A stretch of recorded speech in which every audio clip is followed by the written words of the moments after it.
वूहू, मजा आ गया यार। तूने कितनी ऑसम बैचलर्स पार्टी दी है ये। मुझे तो लगा था कि तेरी शादी होने वाली है तो तू उदास होगी, लेकिन तू तो बहुत ज्यादा खुश लग रही है। वो तो मैं होंगी ही ना। पता है मेरे होने वाला ससुराल कितना अमीर है। 5 फ्लोर का घर है उनका और मैं सबसे टॉप फ्लोर पर रहूंगी। वाह यार, वैसे सेजल, शिल्पा के साथ साथ तो तुम्हारी भी शादी होने वाली है ना। तुमने बताया नहीं कि तुम्हारा ससुराल कैसा है।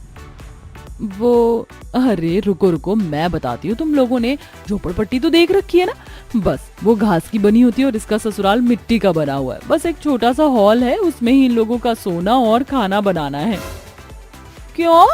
ये क्या सेजल, तुम गरीब परिवार से थी तो तुम शादी भी गरीब परिवार में ही कर रही हो, बेचारी।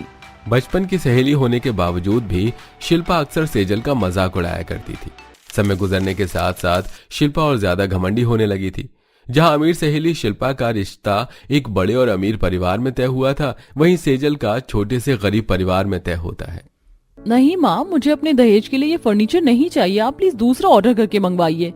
लेकिन बेटा, ये सब सामान भी तो ठीक लग रहा है और अभी तो तुम्हारी रसोई के दहेज का सामान भी जाना बाकी रह गया है।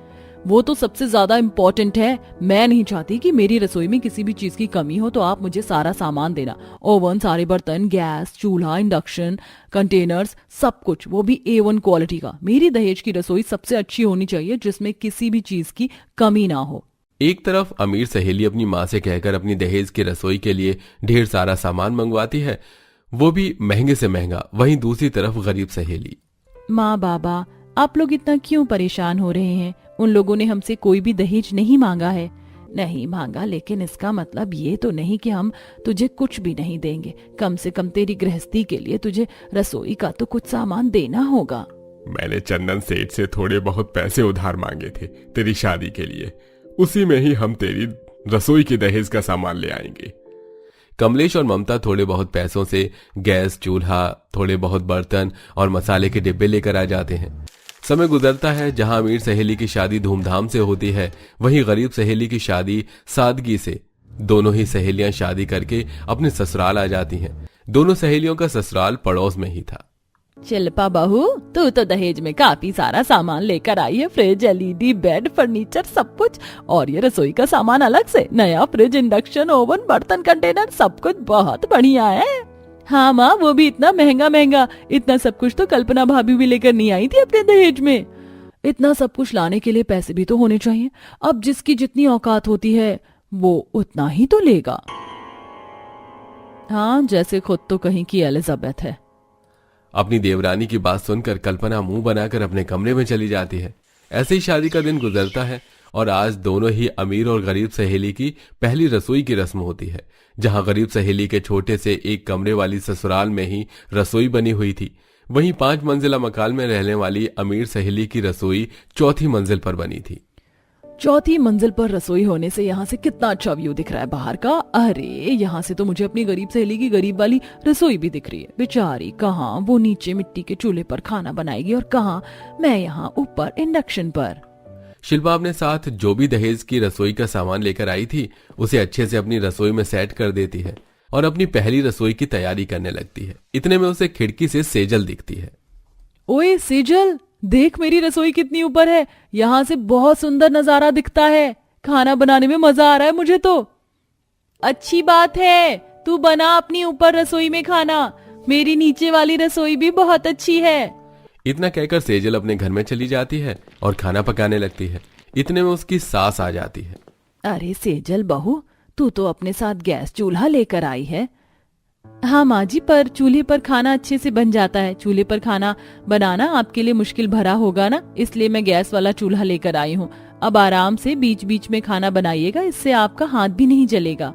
अपनी नई नवेली बहू को अपनी इतनी फिक्र करता देख माधवी बहुत खुश होती है। जहां एक तरफ गरीब सहेली दहेज में रसोई का कम सामान लाकर भी अपने ससुराल वालों के साथ मिलकर उनका इस्तेमाल कर रही थी, तो वहीं दूसरी तरफ अमीर सहेली। बहुत जोरों की भूख लग रही है, काम करती हूँ, पास्ता बना लेती हूँ। काफी टाइम हो गया है पास्ता बनाए हुए।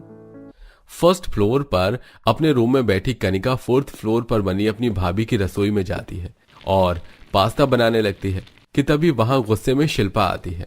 तुम मेरी रसोई में क्या कर रही हो? निकलो यहाँ से। तुम्हारी हिम्मत कैसे हुई मेरी रसोई में आकर ये सब बनाने की? आप ऐसा क्यों बिहेव कर रही हैं? ये रसोई क्या आप अपने साथ लेकर आई थी? ये मेरी दहेज की रसोई है। यहाँ पर सिर्फ मैं ही खाना बनाऊंगी, ना कि तुम लोग।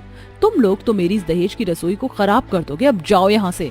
अमीर सहेली शिल्पा अपनी दहेज की रसोई पर काफी ज्यादा घमंड करने लगी थी। यहाँ तक कि वो अपने ससुराल वालों को ही अपनी रसोई में ही नहीं आने देती थी। शिल्पा, मेरा मुन्ना कब से भूख से रो रहा है, कम से कम मुझे दूध तो गर्म करने दो। ये मेरी दहेज की रसोई है, तो इसके अंदर जो भी बनेगा वो मैं ही बनाऊंगी। कोई आकर मेरी दहेज की रसोई में कुछ भी नहीं बना सकता। खाना बनाने का जिम्मा अब मेरा है। शिल्पा, तुम ये ठीक नहीं कर रही हो। अपनी दहेज की रसोई पर इतना मत इतराओ। जरा सा अच्छा सामान क्या है तुम्हारी रसोई में? तुम तो हवा में उड़ने लगी हो। इतना कहकर शिल्पा की जेठानी गुस्से में वहां से आ जाती है और ऐसे ही कुछ दिन गुजर जाते हैं। शिल्पा सब्जी खरीद कर अपने घर जा रही होती है कि तभी शिल्पा की नजर अपनी गरीब सहेली की रसोई की खिड़की पर जाती है, जहां सेजल की नंद सेजल के दहेज में लाए हुए गैस पर खाना बना रही थी। ये देख अपनी ऊपर बनी अमीर दहेज की रसोई का दिखावा करने के लिए शिल्पा सेजल के गरीब ससुराल जाती है। अरे शिल्पा, तुम वो भी ऐसे अचानक कैसी हो? एक दूसरे की पड़ोसी होते हुए भी कितने समय बाद मिल रहे हैं हम दोनों। क्या करूं यार, अब तेरा घर जमीन में और मेरा घर आसमान में। तुझे पता तो है मैं कितने ऊंचे फ्लोर पर रहती हूँ। कभी कभी तो लगता है कि जैसे मैं आकाश में उड़ता हुआ कोई परिंदा हूँ। मेरी ऊपर बनी दहेज की अमीर रसोई से बाहर का व्यू तो बहुत अच्छा आता है। मैं तो अपनी रसोई में किसी को आने नहीं देती, लेकिन तुम्हारी नंद तो तुम्हारी रसोई में खाना बना रही है। शिल्पा, इसमें तुम्हारी मेरी बात की क्या जरूरत है? जब खाना सब खाते हैं तो मदद भी तो हमें एक दूसरे की करनी होगी ना। तुम तो ऐसा बोलोगी ही, लेकिन मेरी रसोई तो बहुत ज्यादा एक्सपेंसिव है। उसमें रखा हर एक सामान बहुत महंगा है, इसलिए मैं अपनी रसोई में किसी को भी खाना बनाने नहीं देती। हमेशा खुद ही खाना बनाती हूँ। अपनी गरीब सहेली के सामने अपनी अमीर ऊपर बनी रसोई का दिखावा करके शिल्पा अपने ससुराल आ जाती है। शिल्पा ने काफी सारा सामान खरीदा था, जिन्हें लेकर वो इतनी सारी सीढ़ियों पर अकेले चढ़कर नहीं जा सकती थी। मैं तो कुछ ज्यादा ही सामान ले लिया। इन्हें तो मैं अकेले चौथी मंजिल पर नहीं ले जा सकती। सुनिए जी, जरा मेरी मदद करवा दीजिए इन सामानों को ऊपर ले जाने में। वो तो तुम्हारी दहेज की रसोई है ना। जब तुम उस रसोई में किसी को आने नहीं देती तो भला मैं तुम्हारी मदद क्यों करूं? अपने पति कार्तिक की बात सुनकर शिल्पा को अकेले ही सारा सामान 4 मंजिल ऊपर चढ़ाकर अपनी रसोई में लेकर जाना पड़ता है। पहले अपनी ऊपर बनी इस दहेज रसोई से शिल्पा काफी खुश थी और हमेशा अपनी खिड़की से नीचे बनी अपनी गरीब सहेली के रसोई का मजाक उड़ाती थी। लेकिन अब धीरे धीरे शिल्पा की हालत खराब होने लगी थी। ये लीजिए माँ जी, आपके फुलके। और कुछ तो नहीं चाहिए ना आपको? मैं बार बार नीचे नहीं आऊंगी। बहू, ये फुलके तो ठंडे हो गए हैं। तू तो जानती है कि मुझे गर्मा गर्म फुलके खाने की आदत है। जाकर मेरे लिए गर्मा गर्म फुलके बना कर ला।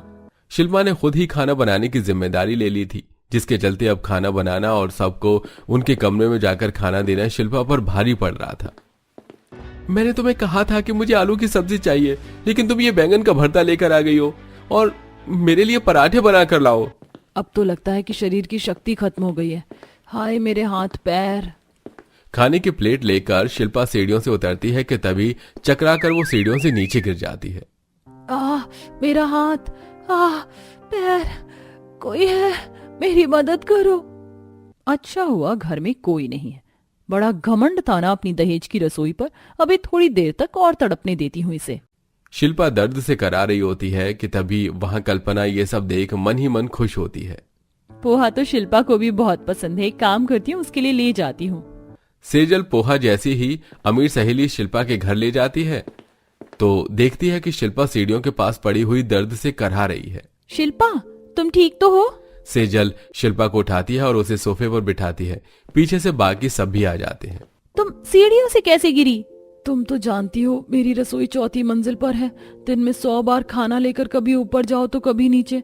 आधे से ज्यादा दिन तो मुझे रसोई में ही बीत जाता है। मैं तो खाना लेकर सीढ़ियों से उतर रही थी, अचानक सर चकरा गया और मैं गिर गई। इसीलिए मैंने कहा था कि अपनी ऊपर बनी अमीर दहेज की रसोई पर इतना घमंड मत करो। तुम तो अपनी रसोई में अपने ही ससुराल वालों को नहीं आने देती थी। अगर सबके साथ मिलकर रसोई में काम करती तो आज तुम्हारी ऐसी हालत नहीं होती। अभी भी वक्त है, सुधर जाओ। सेजल, तुम ठीक कह रही हो। मैंने ऊपर बनी इस अमीर दहेज की रसोई पर काफी घमंड किया और किसी को अपनी रसोई में नहीं आने दिया। उसी वजह से आज मेरी ऐसी हालत है। अब मैं कभी भी ऐसी हरकत नहीं करूंगी। आप सब भी मुझे माफ कर दीजिए। तुम्हें गलती का एहसास हुआ है, इसलिए मैं तुम्हें माफ करती हूँ। मैं भी कर देती हूँ, पर अब घमंड मत करना। सबसे माफी मिलता देख शिल्पा काफी खुश होती है, जिसके बाद अब शिल्पा अपनी ऊपर बनी दहेज की अमीर रसोई पर घमंड करना छोड़ देती है और अब अपनी दहेज की रसोई में अपने ससुराल वालों के साथ मिलकर खाना बनाती है। साथ ही साथ अब वो अपनी गरीब सहेली की नीचे बनी रसोई का मजाक भी नहीं उड़ाती है। वैसे आपके घर में रसोई कहाँ है, ऊपर या नीचे? कमेंट में बताना बिल्कुल मत भूलिएगा।